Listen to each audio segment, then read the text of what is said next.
भाऊसाहेब पवार. लेख असा आहे, कृष्णाजी अनंत सभासद हा छत्रपती शिवाजी महाराजांचा आद्य चरित्रकार. मराठ्यांचा राजा रायगडावर छत्रपती झाला हे पाहण्याचे भाग्य लाभलेला. त्याहून महत्वाची गोष्ट म्हणजे रायगडावर झालेल्या सोहळ्याचा खरा अर्थ समजलेला हा मराठी बखरकार आहे. त्याचं लिखाण अत्यंत त्रोटक आहे, परंतु ते अतिशय मार्मिक असं आहे. राज्याभिषेकाच्या महत्वाबद्दल हा बखरकार 2च वाक्य घेऊन जातो, पण त्या वाक्यात सर्व शिवचरित्राचे सार येऊन जाते. तो म्हणतो, या युगी सर्व पृथ्वीवर म्लेच्छ बादशाह, मराठा बादशाह एवढा छत्रपती झाला ही गोष्ट काही सामान्य झाली नाही. त्यांच्या भाषेत ही खरोखरच असामान्य अशी गोष्ट होती. शतकानुशतकातून एखाद्या समाजाच्या इतिहासामध्ये असा एखादा वैभवशाली दिवस येतो. हिंदू समाजाच्या इतिहासामध्ये आलेला हा असा एक वैभवशाली दिवस होता. या युगात सर्वत्र मुसलमान राजे होते आणि हिंदूंना राजे होता आले नाही, नव्हे होता येणारच नाही अशा न्यूनगंडाने पछाडलेल्या हिंदू समाजात महाराजांनी राज्याभिषेक करून नवचैतन्य निर्माण केले. राज्याभिषेक सोहळा कसा पार पडला त्याचं चित्रण केलं आहे. ज्येष्ठ शुद्ध 13 शनिवार तारीख 6 जून 1674 रोजी रायगडावर महाराजांचा राज्याभिषेक झाला. या राज्याभिषेक समारंभास शुक्रवारी सायंकाळपासून सुरुवात होऊन तो शनिवारी सकाळी संपला. या राज्याभिषेकाचे वर्णन अनेक बखरीत व परकीयांच्या पत्रात आढळते. तो सोहळा असा साजरा झाला. महाराज व त्यांची पट्टराणी सोयराबाई राज्याभिषेक मंडपात आल्यानंतर राज्याभिषेकाची सुरुवात गणेश पूजन, स्वस्ती पूजन इत्यादी पूजनानं झाली. यानंतर मंडप पूजा करण्यात आली. मंडपातील महावेदीच्या पूर्वेस सुवर्णकुंभ, दक्षिणेस रजतकुंभ, पश्चिमेस ताम्रकुंभ आणि उत्तरेस मातीचे कुंभ तूप, दूध, जल इत्यादी भरून ठेवले होते.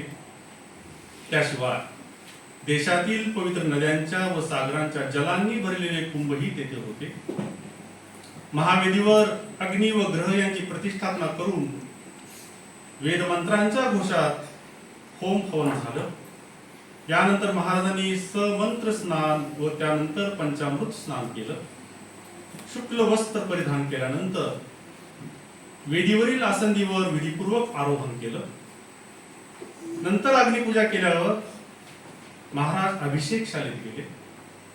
अभिषेक व सिंहासनारोहण असे राज्याभिषेकाचे 2 प्रमुख विधी होते. आता अभिषेक शाळेत अभिषेकाला सुरुवात होणार होती.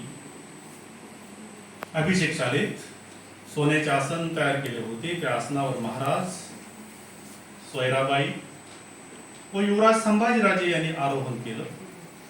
यावेळी अष्टदिशांना महाराजांचे अष्टप्रधान उभे राहिले होते. पूर्वेला पंतप्रधान मोरोपंत तुपाने भरलेला सोन्याचा कलश घेऊन उभे होते. आग्नेयेस अण्णाजी पंत सचित्र छत्र घेऊन उभे होते. दक्षिणेस हंबीरराव मोहिते सेनापती दुधाने भरलेला रौप्य कलश घेऊन उभे होते. पश्चिमेस रामचंद्र पंत अमात्य दह्याने भरलेला ताम्र कलश घेऊन व वायव्येस दत्ताजी पंत मंत्री मोर्चे घेऊन उभे होते. याशिवाय अनेक अधिकाऱ्यांच्या हाती पवित्र नद्यांच्या जलाने भरलेले कलश होते. या सर्वांनी वेद मंत्रांच्या घोषात महाराज, पट्टराणी व युवराज यांच्यावर अभिषेक केला. यावेळी वाद्यांचा गजर झाला. 16 ब्राह्मण सुवासिनींनी महाराजांना सोन्याच्या पंचारत्या केल्या. यानंतर महाराजांनी परत पुन्हा स्नान करून काशाच्या परातीतील तुपात आपले मुख पाडले. हिरे व सोने यांचे अलंकार घालून वस्त्र परिधान करून डोईस मंदिर बांधला. त्यानंतर त्यांनी तलवार, ढाल, धनुष्य, बाण व रथ यांची पूजा केली. सत्पुरुष मातोश्री जिजाबाई, इतर वडीलधारी मंडळी, गागाभट्ट व इतर पंडित यांना नमस्कार करून त्यांच्यासह महाराज राजसभेत सिंहासनारूढ अवयास निघाले. राजसभेचे दालन अत्यंत सुशोभित करण्यात आले होते. राजारोहणासाठी अत्यंत मौल्यवान असे सिंहासन महाराजांनी तयार केले होते. त्याच्या 8 दिशांना 8 रत्नजडित स्तंभ होते. राज्याभिषेकाच्या वेळी महाराजांच्या मस्तकावर धराव्याचे छत्र जडाव्याचे मोतिलक झालरीचे होते. सभासद म्हणतो की महाराजांनी 32 मन सोन्याचे हे सिंहासन तयार करून कोशातील मौल्यवान रत्ने त्यामध्ये जळवली होती. सर जगन्नाथ सरकार म्हणतात 32 मन म्हणजे 14 लक्ष रुपयांचे सोनं झालं. रत्नांची किंमत वेगळी निराळी. त्याशिवाय हे सिंहासन तयार करीत असता दिल्लीचे मयूर सिंहासन शिवाजीच्या दृष्टीपुढे असावे.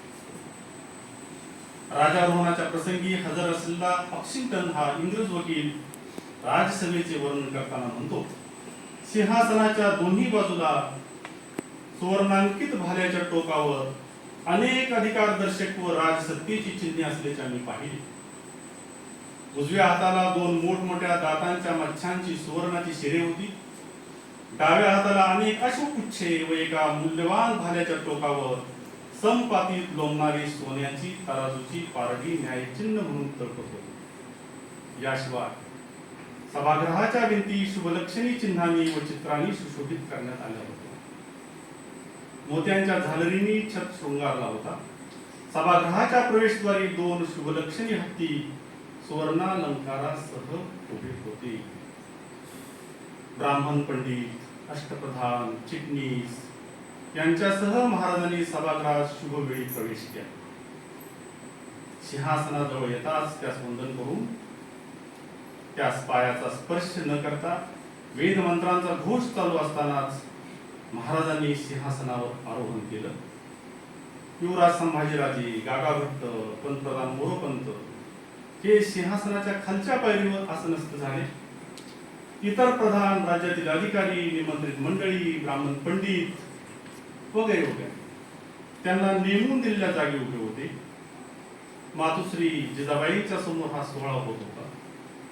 महाराजांनी सिंहासनारोहण करताच वाद्यांचा गजर झाला, दुंदुबी झडल्या, रायगडावर तोफांचा गडगडाट झाला.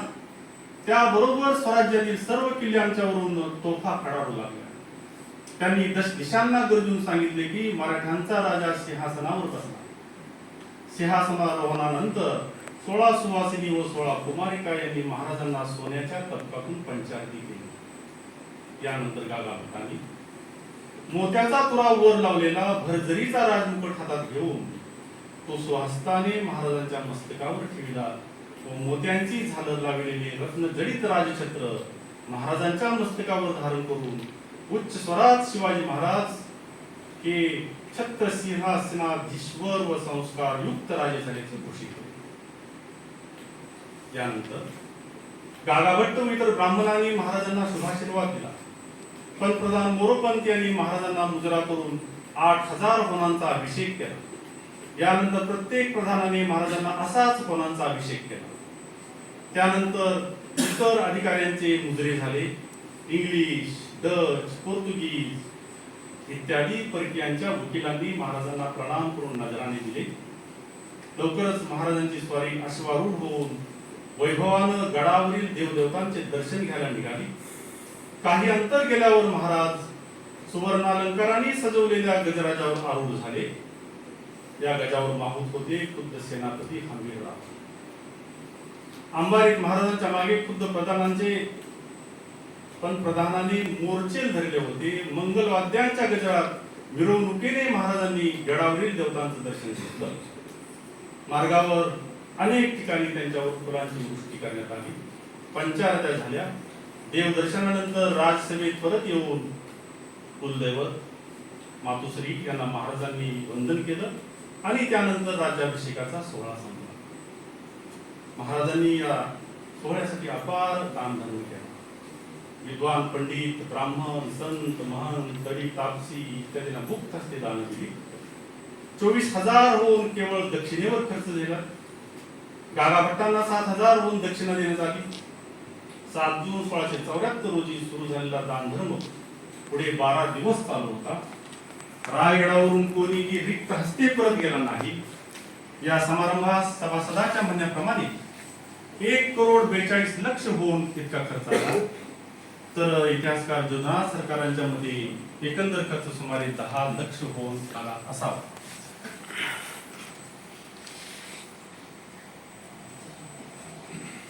कृष्ण नृसिंहासारख्या मूढ पंडितांनी या जगात क्षत्रिय नाहीतच, मग हिंदूंच्या मध्ये राजा कसा काय निर्माण होऊ शकेल असा अपसमज व न्यूनगंड हिंदू समाजात पसरवला होता. या न्यूनगंडाविरुद्ध महाराजांना झगडावं लागलं व खुद्द क्षत्रिय असतानाही हे सिद्ध करण्यासाठी खटाटोप करावा लागला आणि त्यात ते यशस्वी झाले. राज्याभिषेकाने हे आता जाहीर करण्यात आले की क्षत्रिय नाहीसे झालेले नाहीत, ते जिवंत आहेत व ते राज्य संस्था निर्माण करू शकतात. समस्त हिंदू समाजाला दिलासा व चैतन्य देणारी घटना होती. सर्व हिंदुस्थानावर इस्लामी वर्चस्व निर्माण झाले असताना त्याविरुद्ध महाराजांनी बंडाचा झेंडा उभारला आणि ते वर्चस्व उगारून देण्यात ते यशस्वी झाले. या इस्लामी लाटेपुढे यादवांचं सामर्थ्यशाली साम्राज्य हतबल होऊन नष्ट झालं होतं. विजयनगरचं साम्राज्यही असंच शेवटी नाश पावलं होतं आणि हिंदू समाजास एक प्रकारची अवकळा प्राप्त झाली होती. चैतन्यहीन गोळ्यासारखा हिंदू समाज पडून होता. त्यात शिवाजी राजांच्या राज्याभिषेकाने चैतन्य भरलं, जिवंतपणा आणला, हिंदूंचे राजपद निर्माण केलं, आपल्या समाजाला उन्नत केलं. महाराजांनी स्थापन केलेले राज्य केवळ मराठ्यांनाच प्रेरक होते असं नाही, तर इस्लामी वर्चस्वाखाली राहणाऱ्या इतर प्रांतातील असंतुष्ट प्रजेस सुद्धा ते प्रेरक ठरणारे होते. इस्लामी सत्तेला यशस्वीपणे आव्हान देणारी हिंदूंची एक सामर्थ्यशाली सत्ता म्हणून हिंदुस्थानातील सर्व जाती जमाती महाराजांच्या राज्याकडे आता पाहू लागल्या.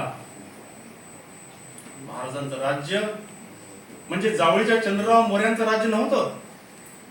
एवढंच नव्हे तर ते आदिलशाही सारखेही राज्य नव्हतं, कारण जावळीचा चंद्रराव हा नावाचाच राजा होता. आदिलशाही सुलतानाने आता मुघलांचे स्वामित्व स्वीकारलेलं होतं. महाराजांनी स्थापन केलेलं राज्य हे स्वतंत्र होतं, ते सार्वभौम होतं, ते विशाल अथवा अफाट नसेल, पण ते कोणाचेही स्वामित्व मानत नव्हते, हे विशेष आहे. राज्याभिषेकाने अशा राज्याची राजशास्त्रीय व धर्मशास्त्रीय दृष्ट्या खरी स्थापना झाली. राज्याभिषेकाने अशा राज्याची स्थापना होत असताना या राज्याभिषेकामधील हा अत्यंत महत्वाचा मुद्दा आहे, हे आपण लक्षात घेतलं पाहिजे. महाराजांची सर्वात मोठी कर्तबगारी हीच आहे. त्या कर्तबगारीचा खरा आविष्कार राज्याभिषेकामध्ये दिसून येतो. राज्याभिषेकाच्या संदर्भात आणखी एका घटनेची आठवण केली पाहिजे की महाराजांचे वडील शहाजी राजांच्या ठिकाणी स्वतंत्र शाही निर्माण करण्याचं सामर्थ्य होतं. त्याप्रमाणे त्यांनी स्वतंत्र निजामशाही निर्माण केली. अल्प वयाच्या निजामशहाला मांडीवर घेऊन स्वतंत्र शाहीचा पुकारा त्यांनी केला, परंतु स्वतःच राज्याभिषेक करून घेतला नाही.